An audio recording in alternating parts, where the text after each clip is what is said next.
I don't know what you can see here, guys. Hope everyone's okay out there. I'm just starting to extend my 18650 house battery. As in the previous video you saw, that's going really well. I've actually I've got that on charge now. That's just really a powerful little battery, considering it's only a 2 amp, and it's taken on a charge as well really quick. So that's over there behind me. So what we got here, I don't know how well you can see. I've got four more tubes cut. I've got my soldering, my 1200 degrees centigrade gas soldering iron. Got lead flux solder there. Got the end caps there. I've got all of the tails, the positive and the minus tails cut there. And I've got I've got 8 18650 batteries that I need to solder the tails onto for both ends of the tube. So, and the wire cutters. I got these from a place called Maplins. We have a Maplins in England. I don't know what the equivalent is in America, but very disappointed with them. They just keep screwing up my cables. I had a pair before this, a really expensive pair, and they were brilliant. I used them until destruction because I use them with my work as well. And I got these from Maplins, and I'm really disappointed. Anyway, I don't know, it's got nothing to do with anything, but so there you go. So I'll do a little update when I start getting into it. It's the soldering iron I'm using. You just wait for it to start glowing, and then you just blow on it. I don't know if you can see the glowing in there. Okay.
There's my end cell.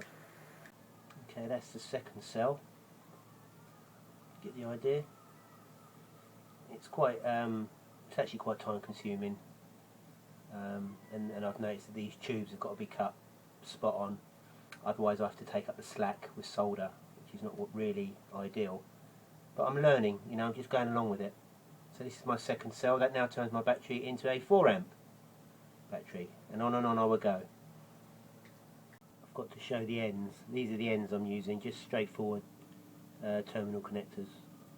I've got these from work. I've got all kinds of shapes and sizes of these. I like these. I was going to use spade and bayonet connections, but I don't really like them.